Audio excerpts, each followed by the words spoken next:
And for many of us, we think preparation is meant simply for his return.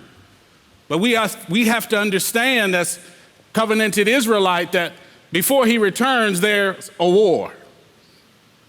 When he returns, he's going to bust heads wide open, and we'll get to that later, but he's preparing us for battle. You're in a place now, a safe place. You're in a haven now in his house. That safe place that we talk about and we learn about and we'll read about later in Psalm 27. He who dwells in the secret place shall abide in the shadow of the Almighty.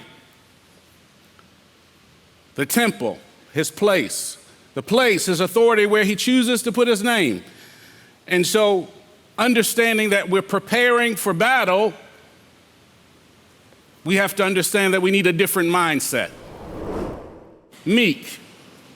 As Rabbi said a few weeks ago, the TikTok we were watching where it was a revelation given or a deeper understanding of this gentleman on TikTok talking about that the meek should be more seen as a warrior with his sword in the sheath. Now, he didn't say warrior, I added that part because I need you to get a mental picture of what I'm talking about. A warrior with his weapon, his sword in his sheath. Meek. Meaning a warrior has the ability to do damage. A warrior has the ability to kill. A warrior has the ability to destroy. We got to understand that prep day is coming. And the excuses that you have for not being ready are going to be on your head. Oftentimes we get excuses because people don't want to own their mess. It's yours, own it. Men own their mess. And guess what? Real men own their mess, the family mess, the wife mess, the children mess, the business mess, the company mess, the job mess, everybody mess. Because that's what men do. And good leaders take that burden of responsibility very, I won't say hard, but we take it with the humbleness that we have, but with a lot of responsibility because we know the burden. It is a burden. I listen to some phone calls that Rabbi get, and I just shake my head. I was like, them people crying. But then you hear the reason why they're crying, and you look at them the same way I'm looking at. What you crying for? I had to realize people ain't been where I've been, ain't done what I've done. I understand that. I don't even want to say empathy. I have sympathy for you. Because if you don't get this excuse and this mumbling, this grumbling out of the way before he returns, guess what? You're not going to be ready for the war. Because you're not going to be able to handle it. You can't handle life situations that pop up. That's normal. I don't know what I'm going to do. Figure it out. I don't know how I'm going to make it. Figure it out.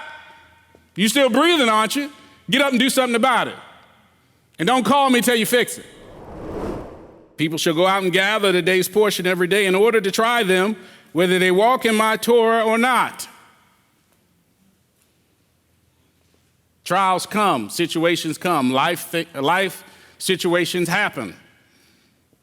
Are you going to grumble and complain? Want to go back to where he brought you from? Or are you going to stick it out? Understanding he's trying to see if it's in your heart or not to keep the Torah. That's why Rabbi gets up here and smack some of you mindsets around, because he doesn't want you to go back. He doesn't want you to go back to the muck and the miry and the lies, not the people, the system that it came from. Because some of you believe in the excuses of yourself or other people that you had when you were eating to satisfaction. And everybody loved me. And everybody gave me hugs. Stop this crying. Oh my gosh. I'm not saying you can't legitimately cry for something you need to cry about. Please.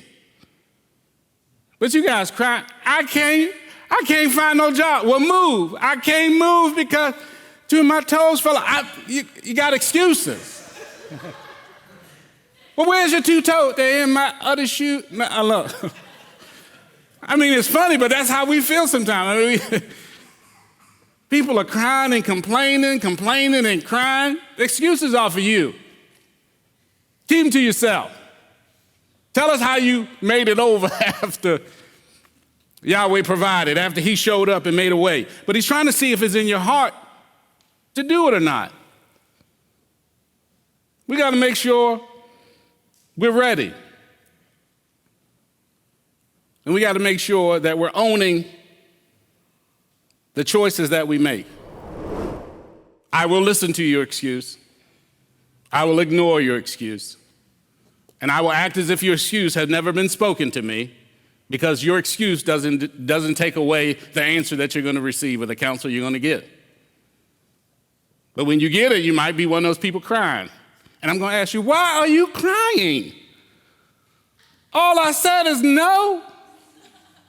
That's all I said. And I didn't even say no. I said no. I think that hurt more than the yelling no. I mean, no. But no. But you, no. And when the finger go up, it's like Kung Fu Panda. When that finger go up,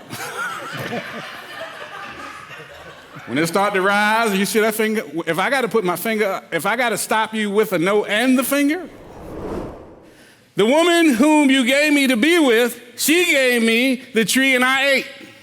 The very first excuse recorded in biblical times. This is a baby violin? I know. The woman you gave me. Men, come on. Look, I done said it already.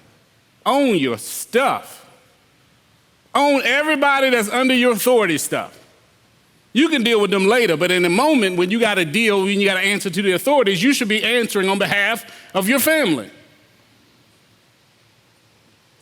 Now, we know when we get to the kingdom that it's all up to us. It's every man for themselves. But while you're on this earth, the responsibility of your household rests on you if you're a man. Some of y'all only Torah pursuing on Saturday.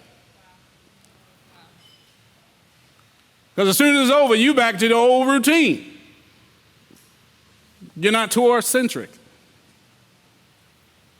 You're not leaving Shabbat like I teach on prep day, will you be ready? You're not waiting until sundown on Saturday to start preparing for the next Saturday, because it's your lifestyle, not just something you do. This isn't a social event that you just come to because that's where all your friends hang out at. This ain't Pinochle Club and the book club and the Jim Rummy Club. No. Torah pursuing is a lifestyle, which means 7/24. But some of us, when Shabbat is over, or when the authority, the leadership leave the room, then all of a sudden, all the playing comes out. But there's no time and date. So when the servant, the meal was ready and the servant came back to tell everybody, all right, it's time to come to the meal, everybody had excuses. You see why he's mad? He's not mad because he asked you and you told him you were doing something. He's mad because you said you were going to come. He invited you, prepared this great feast, and now the feast is ready, and you got excuses why you can't come. I wonder because it's a type and shadow and picture of Yeshua returning. I wonder when he returns, will you be standing there? Because some of you didn't understand this is part of a war when he returns, right? There's some stuff has to happen before, whenever this date is that he's coming, right? That Yeshua don't even know. So whenever he's going to return, there's some things that's going to happen before, and part of that is war. So you got to be ready for the war. If you keep making excuses, you will never be ready.